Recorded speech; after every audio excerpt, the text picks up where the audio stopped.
Hello दोस्तों, मैं Sam प्रतापत स्वागत करता हूं आपके अपने यूट्यूब चैनल पैरामेडिकल कोचिंग वाला पीसीडब्ल्यू पर। दोस्तों, आज एक और इम्पोर्टेंट टॉपिक पर अपन बात करेंगे जिसका नाम है एचएसजी, हाइस्टेरो सेल्फ एंजियोग्राफी। ये एचएसजी जो है वो यूरिनरी सिस्टम का पार्ट है। जैसे मैंने आपको पहले भी बताया, यूरिनरी सिस्टम मेल और फीमेल दोनों में अलग अलग पढ़ते हैं अपन। मेल में कुछ अलग इन्वेस्टिगेशन होते हैं, फीमेल में कुछ अलग इन्वेस्टिगेशन होते हैं। तो एक एचएसजी जो है वो केवल और केवल फीमेल में होती है, मेल में ये नहीं होती है। फीमेल में यदि प्रेगनेंसी नहीं होती है तो उस केस में अपन क्या करवाते हैं, एचएसजी करवाते हैं। क्योंकि फेलोपियन ट्यूब वगैरह जो है ये ब्लॉक तो नहीं है, इस वजह से अपन क्या करवाते हैं, एचएसजी करवाते हैं। तो एचएसजी जो होती है उसकी क्या क्या इंडिकेशन होते हैं, क्या क्या कॉन्ट्रा इंडिकेशंस होते हैं, क्या एडवांटेज होते हैं, कौन सा कॉन्ट्रास्ट मीडिया काम में लेते हैं, ये सब चीजें अपन देखने वाले हैं। ठीक है, तो देखिए ये समअप, जैसे कि हर एक टॉपिक में मैं समअप बताता हूँ, समअप ये अपन लास्ट में डिस्कस करेंगे। सबसे पहले एक छोटी सी इंपॉर्टेंट चीज देखिए, ये एचएसजी ये हमेशा एचएसजी की फॉर्म में ही आएगी, हाइस्टेरो सेल्फ एंजियोग्राफी। ये हमेशा एचएसजी के रूप में ही पूछी जाती है, कभी भी पूरा नाम आ भी सकता है और नहीं भी आ सकता है। तो आप ये वाला वर्ड याद रखिए बेटा, एच हाइस्टेरो सेल्फ एंजियोग्राफी। ठीक है, ये देखिए यहाँ पर एक और चीज नोटिस करिए बेटा आप, ये मैंने यूट्रस का पूरा डायग्राम यहाँ पर दिखाया है। तो ऐसे कैसी चीज आपको ध्यान रखनी है, ये फेलोपियन ट्यूब वगैरह होती है। ये देखो, ये फेलोपियन ट्यूब से ये आ रहा है यूट्रस, यूट्रस के बाद में कॉन्ट्रास्ट जो भरा जाता है वो, ये कैसे होता है कैसे नहीं होता है इनके बाद में अपन बात करेंगे। ठीक है, तो देखिए एक बार, इनफेंडिबुलम, स्टमस वगैरह ये पूरा पार्ट होता है इसका। तो अपन एनाटॉमी वाला पार्ट कुछ भी नहीं पढ़ेंगे इसका, अपन केवल ये इन्वेस्टिगेशन के बारे में देखेंगे। तो देखिए टॉपिक अपने पास में हाइस्टेरो सेल्फ एंजियोग्राफी। ये एक पोजीशन है जिसको बोल रहे हैं बेटा अपन लिथोटॉमी। ये लिथोटॉमी क्या पोजीशन होती है, जब भी पेशेंट की एचएसजी की जाती है तो इसी के अंदर पोजीशन लगाई जाती है, इसको बोलते हैं लिथोटॉमी पोजीशन। ठीक है, इसके बारे में आगे डिस्कस करेंगे। सबसे पहले इसका इंट्रोडक्शन देखते हैं बेटा, हाइस्टेरो सेल्फ एंजियोग्राफी का क्या होता है बेटा। ये एचएसजी देखिए एक विशेष प्रकार का एक्सरे प्रोसीजर होता है। देखिए अपन ये जितने भी टॉपिक पढ़ रहे हैं बेटा, ये स्पेशल रेडियोग्राफी के अंदर पढ़ रहे हैं, स्पेशल रेडियोग्राफी।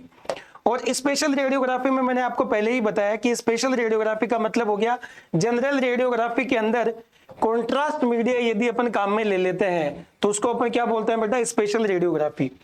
जनरल जो भी प्रोसीजर कर रहे हैं उसके अंदर यदि अपन कॉन्ट्रास्ट मीडिया काम में ले लेते हैं तो उसी को क्या बोलते हैं अपन, स्पेशल रेडियोग्राफी। तो एचएसजी के अंदर भी, और मैंने पहले भी बताया ये टर्म, ये कि जिस भी ऑर्गन की आप कर रहे हो उसके साथ में यदि कॉन्ट्रास्ट मीडिया ऐड हो जाएगा तो वो किस में कन्वर्ट हो जाएगा बेटा, स्पेशल रेडियोग्राफी में कन्वर्ट हो जाएगा।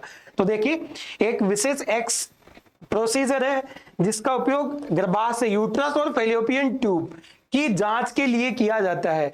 यह मुख्य रूप से इनफर्टिलिटी, बांझपन, जो औरतें शादी के बाद में बहुत लंबे टाइम तक भी मां नहीं बन पाती है, ठीक है, तो उसकी जांच करने के लिए भी क्या की जाती है, एचएसजी की जाती है। कारणों का पता लगाने के लिए किया जाता है। सबसे इंपॉर्टेंट जो टर्म है वो यही है, इनफर्टिलिटी। और अब आप तो समझ में आ गया होगा कि एचएसजी मेनली किसके लिए होती है, फीमेल्स के लिए होती है। जो फीमेल पेशेंट होते हैं उन्हीं के लिए होती है एचएसजी। ठीक है, आगे देखिए बेटा, व्हाट इज द एचएसजी। पहले एचएसजी का परिचय जो आप पढ़ने अभी फर्स्ट लाइन पढ़ी है वही लाइन ये है, वापस देखिए। फ्लोरोस्कोपी का मतलब देखिए मैंने वापस बताया, फ्लोरोस्कोपी मतलब लाइव इमेज। हमेशा याद रखिए जब भी फ्लोरोस्कोपी है, जैसे इससे पहले वाले लेक्चर अपन ने सोनोग्राफी, सोनोग्राफी के अंदर भी अपन ने देखा था कि वो भी ऑर्गन्स की लाइव इमेज प्रोवाइड करती है, फ्लोरोस्कोपी भी लाइव इमेज प्रोवाइड करती है। दोनों में फर्क क्या रहता है, एक्सरे का, क्योंकि वहां पर साउंड वेव यूज होती है और यहां पर क्या यूज होती है, एक्सरे यूज होती है। आगे देखिए बेटा, आगे देखिए, यानी लाइव एक्सरे, इसमें एक विशेष प्रकार का कॉन्ट्रास्ट मीडिया, कॉन्ट्रास्ट मीडिया मतलब समझ गए आप, डाई काम में ली जाती है, गर्भाशय में डाला जाता है ताकि अंगों की बनावट एक्सरे स्क्रीन पर साफ देखी जा सके। देखिए ये जो कॉन्ट्रास्ट मीडिया अपन काम में लेते हैं यही ऑर्गन की ओरिजिनल इमेज बताती है, ऑर्गन की इमेज। जो भी पार्ट दिखाई नहीं दे रहा उसके अंदर आप क्या कर दीजिए, कॉन्ट्रास्ट मीडिया डाल दीजिए। तो कॉन्ट्रास्ट मीडिया डालते ही वो क्या होने लग जाएगा, दिखाई देने लग जाएगा एक्सरे के अंदर। क्योंकि कॉन्ट्रास्ट मीडिया होता है वो क्या होता है, भारी होता है ये, ठीक है कि नहीं, इस वजह से दिखाई दे जाएगा आराम से। आगे देखिए बेटा, इंडिकेशन, सबसे पहली चीज यही की जाती है कि किया क्यों जाता है। तो सबसे पहले देखिए इनफर्टिलिटी, सबसे टॉप पे यही आता है बेटा, आपको याद भी यही रखना है। यदि मान लो प्रैक्टिकल में एग्जामिनर वगैरह पूछे कि एचएसजी मेनली किसके लिए की जाती है, तो आपको हर टाइम यही बताना था, इनफर्टिलिटी। इनफर्टिलिटी मतलब गर्भ धारण क्यों नहीं कर रखी है, ठीक है कि नहीं। वो जैसे मैंने अभी अभी बताया आपको कि यदि शादी के बहुत टाइम बाद में भी यदि मां नहीं बन पाते हैं तो फिर ये सजेस्ट करते हैं डॉक्टर, ट्यूबल पेटेंसी हो सकता है, जो ट्यूब्स है फेलोपियन ट्यूब वगैरह उनमें ब्लॉक हो या ब्लॉक हो, ठीक है कि नहीं, तब भी क्या की जाती है बेटा, ये एचएसजी की जाती है। यूटेराइन एब्नॉर्मलिटीज, गर्भाशय के आकार में खराबी, फाइब्रोसिस, पॉलिप वगैरह ये भी हो तो उसकी वजह से भी एचएसजी की जाती है। पोस्ट सर्जरी ट्यूब नसबंदी, लिगेशन या उसे वापस खोलने की सर्जरी के बाद भी सफलता करने के लिए ये किया जाता है। देखिए कई बार देखिए कोई ऐसी लेडीज है जिसके एक ही बच्चा, आजकल ये ट्रेंड भी चल रहा है कि जो औरतें होती है एक ही बेबी करती है, खुदा ना खास्ता उस बेबी को कुछ हो गया, ठीक है कि नहीं, और मान लो उसकी डेथ हो जाती है, तो कई लेडीज ऐसी होती है जो ऑपरेशन के बाद में, नसबंदी के बाद में उसको वापस खुलवाती है, तो सक्सेस रेट बहुत कम है, 1% से भी कम सक्सेस रेट है। तो उसकी जांच करने के लिए भी अपन क्या करते हैं, एचएसजी करते हैं। तो देखिए पोस्ट सर्जरी के बाद में मान लो ऐसी कोई प्रॉब्लम आ गई कि जिसकी वजह से नसबंदी हटवानी पड़ गई, तो फिर उससे पहले क्या होती है बेटा, एचएसजी, ठीक है। तो ये याद रखिए। आगे देखिए कॉन्ट्रा इंडिकेशन कब नहीं किए जाती है, तो बहुत सारे केस होते हैं जिसमें नहीं की जाती। सबसे पहले प्रेगनेंसी में तो वैसे ही नहीं होगी, क्योंकि मेनली किसके लिए की जाती है, ये इनफर्टिलिटी के लिए, मतलब जो औरतें मां नहीं बन पाती है उनके लिए की जाती है। तो जो प्रेगनेंसी हो गई तो फिर करने की दिक्कत भी नहीं है, ठीक है, तो प्रेगनेंसी में ये नहीं की जाएगी। अगला देखिए पेल्विक इन्फेक्शन, मान लो इन्फेक्शन वगैरह है, क्योंकि फैलने का डर रहता है, इस वजह से ये नहीं करते। आगे देखिए बेटा मेंस्ट्रुएशन साइकिल के दौरान नहीं करते हैं ये, ठीक है, इसका एक टाइम होता है, उसी टाइम पीरियड के अंदर करते हैं ये, 7वें से लेकर 10वें दिन तक। 8 से 10 ले लो या 7 से 10 ले लो, दोनों स्टैंडर्ड डेटा है, क्योंकि इस टाइम यूट्रस का माउथ जो रहता है ना ओपन रहता है और कॉन्ट्रास्ट मीडिया आराम से इंसर्ट किया जा सकता है। तो 8वें से 10वें दिन या 7वें से 10वें दिन ही की जा सकती है, क्योंकि यूट्रस का माउथ ओपन रहता है।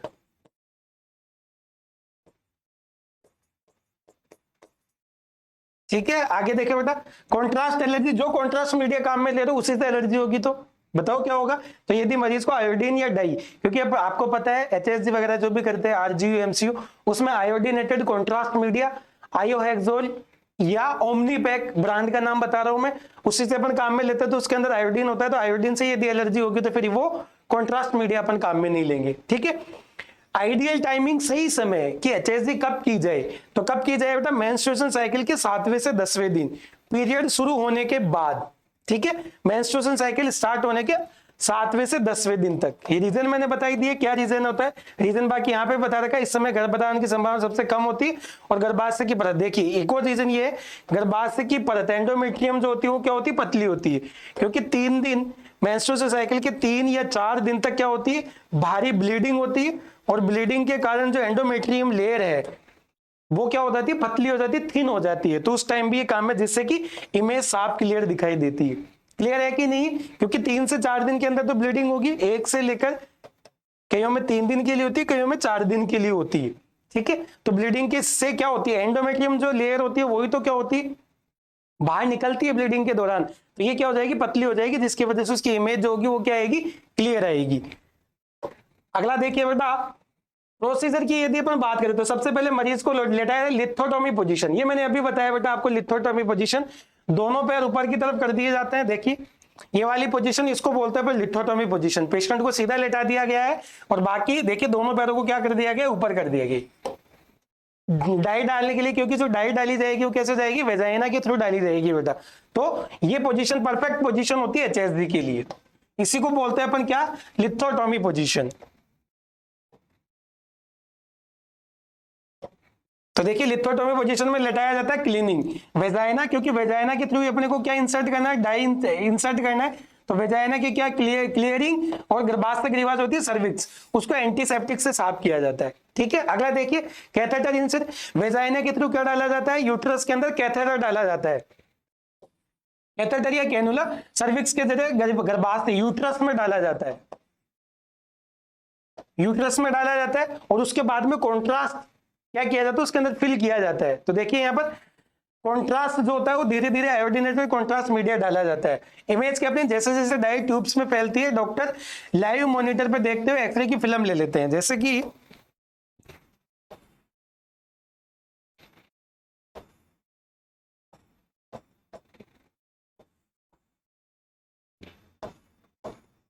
बाद में ये फिम्बरी वगैरह इनफंडिबुलम ये वाला पार्ट आ जाता है ये। तो देखो यहाँ पर क्या होगा बेटा, यूट्रस के अंदर यहाँ पर क्या डाल दिया, कैथेटर डाल दिया।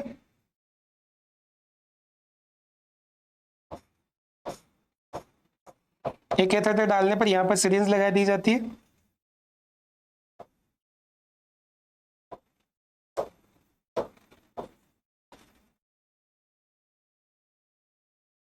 ये सीरीज ठीक है, कॉन्ट्रास्ट मीडिया भर के यहाँ पर कॉन्ट्रास्ट। अब देखो कई बार क्या होती है, ये वाली जो ट्यूब्स होती है ना, ये वाली ट्यूब्स क्या होती है, ब्लॉक होती है। यहाँ पर क्या आता है बेटा, एग रिलीज होता है, फिम्बरी से एग लगा हुआ रहता है, तो स्पर्म देखो इसी के थ्रू तो आता है। तो यहाँ पर ही मान लो ब्लॉक हो गया तो क्या होगा, एग के पास पहुंचे नहीं पाएंगे तो फर्टिलाइजेशन नहीं होगा। और जब तक एग का फर्टिलाइजेशन नहीं होगा तब तक क्या नहीं बनेगा, जाइगोट नहीं बनेगा। जाइगोट है वो नहीं बनेगा, तो जाइगोट नहीं बनेगा तो फिर प्रेगनेंसी होगी भी नहीं। ठीक है, तो अब क्या होगा, जब अपन इसमें कॉन्ट्रास्ट मीडिया डालते हैं बेटा,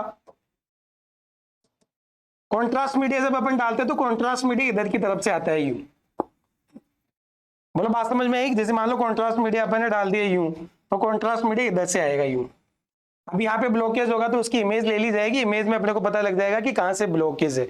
मान के चलो इधर की तरफ ब्लॉकेज है तो इधर कॉन्ट्रास्ट मीडिया आगे आएगा ही नहीं, तो पता लग जाएगा कि साहब यहाँ से ब्लॉकेज है। ठीक है कि नहीं, तो ये तो देखिए यहाँ पर क्या आ गया, जैसे जैसे ट्यूब फैलती है डॉक्टर लाइव मॉनिटर में देखता रहता है कि कॉन्ट्रास्ट मीडिया से वो कहाँ जाएगा। इस प्लीज क्या होता है, एक नई टर्म है, तो डाई पेट की क्वालिटी के अंदर इसको क्या बोलते हैं बेटा, पेरिटोनियल स्पिल बोलते हैं अपन। ठीक है, यदि डाई जो है ट्यूब खुली होने के कारण पेट में यदि फैल जाए तो उसको क्या बोलते हैं बेटा, स्पिलेज बोलते हैं। आगे देखिए कॉन्ट्रास्ट मीडिया, दो तरीके की कॉन्ट्रास्ट मीडिया यहाँ पर काम में लेते हैं, एक वाटर सोल्यूबल और दूसरा ऑयल सोल्यूबल। तो देखिए वाटर सोल्यूबल के रूप में यदि अपन बात करेंगे तो अपने पास में क्या आता है बेटा, आयोएक्सोल, जिसका कंपनी नेम की यदि अपन बात करें तो वो कौन सा होता है, ओमनीपैक होता है, ब्रांड नाम से आता है, ब्रांड नेम होता है ये, क्योंकि शरीर में जल्दी सोख लिया जाता है। और दूसरा कौन सा होता है, लिपिडोल। ये दोनों होते हैं, ये ऑयल सोल्यूबल होता है और ये वाटर सोल्यूबल होता है। दो तरीके के कॉन्ट्रास्ट मीडिया अपन काम में ले सकते हैं। ये वाला मैंने पूरा प्रोसीजर बताई दिया बेटा। आगे देखिए बेटा रिजल्ट क्या आएगा, नॉर्मल डाई गर्भाशय को भरकर दोनों ट्यूब से बाहर निकलती है। इस पर देखिए यदि सब चीजें नॉर्मल होगी तो क्या होगा, ये कॉन्ट्रास्ट मीडिया आएगा, यहाँ से आने के बाद में यहाँ पर फैल जाएगा पूरा, तो कोई दिक्कत ही नहीं होगी। ठीक है, आगे देखिए बेटा, अब नॉर्मली में यदि डाई ट्यूब के अंत तक नहीं पहुंच पाती इसका मतलब ट्यूबवेल ब्लॉकेज है। जैसे मैंने अभी बताया बेटा, यदि मान के चलो यहाँ पर ब्लॉकेज आ गया तो ये कॉन्ट्रास्ट मीडिया यही आएगा, यही रुक जाएगा, इधर आएगा इधर ही रुक जाएगा। इसका मतलब जो ट्यूब से वो क्या है, ब्लॉक है। ट्यूब से वो क्या है बेटा, ब्लॉक है, ये याद रखना है। ठीक है, आगे देखिए बेटा कॉम्प्लिकेशन या साइड इफेक्ट की बात करें तो देखो पेन और क्रैम्प। ठीक है कि नहीं, क्योंकि जब कैनुला वगैरह अपन डालते हैं तो इसकी वजह से क्या हो सकता है, पेन हो सकता है। तो प्रोसीजर के दौरान पेट में मरोड़ का महसूस होना, स्पॉटिंग, हल्का खून, वेजाइनल ब्लीडिंग हो सकती है, और इन्फेक्शन, बहुत कम मामलों में पेल्विक इन्फेक्शन का खतरा रहता है यदि अपन प्रॉपर क्लीनिंग वगैरह नहीं करे तो। आगे देखिए बेटा फेंटिंग या वेजाइनल अटैक, दर्द या घबराहट की वजह से चक्कर आना। ठीक है, प्रोसीजर जब होता है तो थोड़ा सा पेनफुल होता है, इसकी वजह से ये वाली चीज हो सकती है। आगे देखिए बेटा पेशेंट प्रिपरेशन, पेशेंट की क्या क्या प्रिपरेशन होनी चाहिए। देखिए टेस्ट से पहले हल्का भोजन ले, लाइट मील ले। डॉक्टर अक्सर टेस्ट से पहले पेन किलर या एंटीबायोटिक लेने की सलाह देते हैं, जैसे अभी बताया इन्फेक्शन वगैरह की वजह से देते हैं बेटा ये। आगे देखिए मरीज को प्रोसीजर के बाद घर ले जाने के लिए किसी साथी की, कभी भी जब फीमेल इस प्रोसीजर के लिए जाए तो अकेली नहीं जाए, किसी ना किसी लेडीज को साथ लेके जाए ताकि उसको सहारा मिल सके। क्योंकि मैंने अभी बताया थोड़ा सा पेनफुल प्रोसीजर होता है, तो उस पेन की वजह से चक्कर आना, घबराहट आना ऐसा हो सकता है, इस वजह से किसी ना किसी को साथ लेके जाए। आगे देखिए पॉइंट देखिए इसमें, यदि HSG की बात करें तो HSG की जो फुल फॉर्म होती है वो क्या होती है बेटा, हाइस्टेरोसेल्फेंजियोग्राफी, HSG। आगे देखिए बेटा गोल्ड स्टैंडर्ड फॉर किसके लिए, ट्यूबल पेटेंसी या फिर इनफर्टिलिटी। ये समरी देख रहे हैं अपन, इनफर्टिलिटी। टाइम, बेस्ट टाइम कौन सा रहता है, 7 से 10 दिन या फिर 8 से 10 दिन भी बोल सकते हैं अपन। पोजीशन कौन सी रहती है बेटा, लिथोटॉमी पोजीशन रहती है। कौन सी पोजीशन रहती है बेटा, लिथोटोमी पोजीशन रहती है। और एक जो स्पेशल केस मैंने बताया था कि मान के चलो ट्यूबवेल वगैरह क्या हो ओपन रहे, ओपन होने की वजह से यदि पेट के अंदर वो फैल जाए तो उसको क्या बोलते हैं बेटा, पेरिटोनियल स्पील बोलते हैं। ठीक है, तो ये वाला जो प्रोसीजर होता है ये कंप्लीट होता है अपना HSG वाला। यदि इसका समअप देखें अपन पूरी तरीके से तो देखिए ये अपने पास में समअप आता है बेटा, बहुत ध्यान से समझिए समअप को। सबसे पहले इसकी फुल फॉर्म देखते हैं बेटा अपन, हाइस्टेरोसेल्फ एंजियोग्राफी HSG। आगे देखिए यूट्रस और फेलोपियन ट्यूब का एक्सरे टेस्ट होता है, लेकिन वो भी किसके साथ में, कॉन्ट्रास्ट मीडिया के साथ, कॉन्ट्रास्ट मीडिया के साथ होता है। यहाँ पर बताई गई देखिए फेलोपियन ट्यूब वगैरह बताई गई, इनफेंटिबुलम, ये ओवियम वगैरह ये सब चीजें बताई गई, यूट्रस की स्ट्रक्चर। आगे देखिए बेटा यहाँ पर इंडिकेशन इनफर्टिलिटी रिकरेंट मिसकरेज, इस केस में भी करवाते हैं बेटा, क्योंकि मिसकरेज क्यों हो जाता है, कई बार जाइगोट भी बन जाता है, मान के चलो ब्लॉकेज नहीं होता जाइगोट बन जाता है, लेकिन बार बार क्या होता है एंडोमेट्रियम पतली होने की वजह से वो जो कंसीव है बेबी वो क्या होता है मिसकरेज हो जाता है वो, ठीक है कि नहीं, क्योंकि एंडोमेट्रियम जो लेयर होती है वो पतली हो जाती है और पतली होने के बाद में उसको अटैच करके नहीं रख पाती है। सस्पेक्टेड ट्यूबल ब्लॉकेज, ये मैंने बता दिया ब्लॉकेज की वजह से होता है। आगे देखिए बेटा प्रोसीजर की यदि अपन बात करें, कॉन्ट्रा इंडिकेशन नहीं दे रखी है इसमें शायद, चलो कोई बात नहीं। ऑब्जेक्टिव क्या क्या रहते हैं, evaluate tubal patency, detect uterine abnormality, identify tubal blocks. ठीक है, आगे देखिए बेटा procedure, injection of contrast medium, X-ray image under the fluoroscopy. Advantage देखिए, एडवांटेज से पहले फाइंडिंग्स देखिए, normal patient open fallopian tube with free spill और ब्लॉकेज ट्यूब नो स्पिल। ठीक है, आगे देखिए एडवांटेज क्या क्या होंगे बेटा, useful infertility evaluation, quick and simple procedure और मिनिमम इन्वेसिव है। ठीक है, कोई चीरफाड़ करने की जरूरत नहीं होती, बाकी पेनफुल प्रोसीजर होता है क्योंकि जब भी कैनुला वेजाइना के थ्रू एंटर करता है तो पेनफुल प्रोसेस ये रहता है। एडवांटेज की बात यदि अपन बात करें तो useful for infertility evaluation, quick and simple procedure होता है। रिस्क क्या क्या रहती है बेटा, पेन और क्रैम्पिंग, इन्फेक्शन, रेडिएशन एक्सपोजर और एलर्जिक रिएक्शन। एलर्जिक रिएक्शन हो सकती है क्योंकि कॉन्ट्रास्ट मीडिया पर आयोडीनेटेड लेते हैं तो हो सकता है आयोडीन की वजह से कोई एलर्जी वगैरह हो। तो इस तरीके से अपन क्या करते हैं बेटा, हाइस्टेरोसेल्फ एंजियोग्राफी इंपॉर्टेंट टॉपिक है बेटा, 20 नंबर के क्वेश्चन जरूर पूछा जाता है हाइस्टेरोसेल्फ एंजियोग्राफी। तो इतना कंटेंट यदि आप लिखोगे तो 18 से 19 तक या 17-18 मार्क्स आपको आराम से मिल जाएंगी। तो ये थी अपनी आज का स्पेशल इन्वेस्टिगेशन। बाकी आप कोई भी टॉपिक यदि समझना चाह रहे हो, कोई भी क्यूरी है तो आप कॉल कर सकते हो या व्हाट्सअप कर सकते हो इस नंबर पर। इनकी पीडीएफ के लिए आप PCW+ ऐप टेलीग्राम चैनल जरूर ज्वाइन कर ले, ताकि वहां पर कोई भी एग्जाम से रिलेटेड इन्फॉर्मेशन आएगी वो आपको तुरंत मिलेगी। और साथ में इंस्टाग्राम चैनल आप जरूर ज्वाइन कर ले, वहां पर भी अपडेट आता रहता है, इंस्टाग्राम पैरामेडिकल कोचिंग वाला।